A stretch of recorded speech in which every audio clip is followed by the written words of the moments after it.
ഏഷഃ സമുദ്രതടഃ അസ്തി. ഇതൊരു ബീച്ചാണ്. സമുദ്രതടഃ എന്ന് പറഞ്ഞാൽ ബീച്ച്.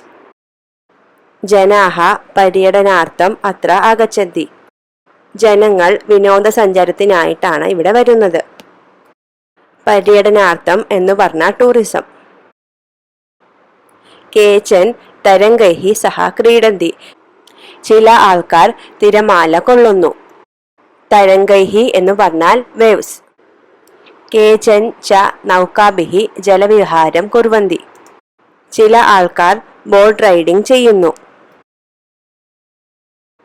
കേചൻ ബാലകാഃ ക്രീഡന്തി. കേചൻ ബാലുകാഗൃഹം ച രചയന്തി. ചില കുട്ടികൾ ബീച്ചിൽ തമ്മിൽ കളിക്കുന്നു. ചില കുട്ടികൾ മണ്ണുകൊണ്ട് കോട്ടയുണ്ടാക്കുന്നു. ബാലുകാഗൃഹം എന്ന് പറഞ്ഞാൽ മണ്ണുകൊണ്ടുണ്ടാക്കുന്ന വീട്. മധ്യേ മധ്യേ തരംഗാഃ ബാലുകാഗൃഹം പ്രവാഹയന്തി. ഇടയ്ക്കിടയ്ക്ക് തിരമാല വന്ന് ആ മൺകോട്ടകൾ നശിപ്പിക്കുന്നു. അസ്മാകം ദേശേ ബഹവഃ സമുദ്രതടാഃ സന്തി. നമ്മുടെ രാജ്യത്ത് കുറെ ബീച്ചസ് ഉണ്ട്. സമുദ്രതടാഃ ന കേവലം പര്യടനസ്ഥാനാനി. ഇവ മത്സ്യജീവീനാം വ്യാപാരസ്ഥാനം അപി അസ്തി.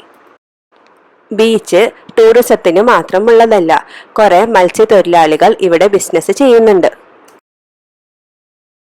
സമുദ്രതടേ സൂര്യോദയം സൂര്യോസ്തം ച ദ്രഷ്ടും ശക്നുമഃ. ബീച്ചിൽ നമുക്ക് സൂര്യൻ ഉദിക്കുന്നതും സൂര്യൻ അസ്തമിക്കുന്നതും കാണാം. സമുദ്രതടഃ സുന്ദരഃ അസ്തി. ബീച്ചസ് കാണാൻ ഭയങ്കര സുന്ദരമാണ്.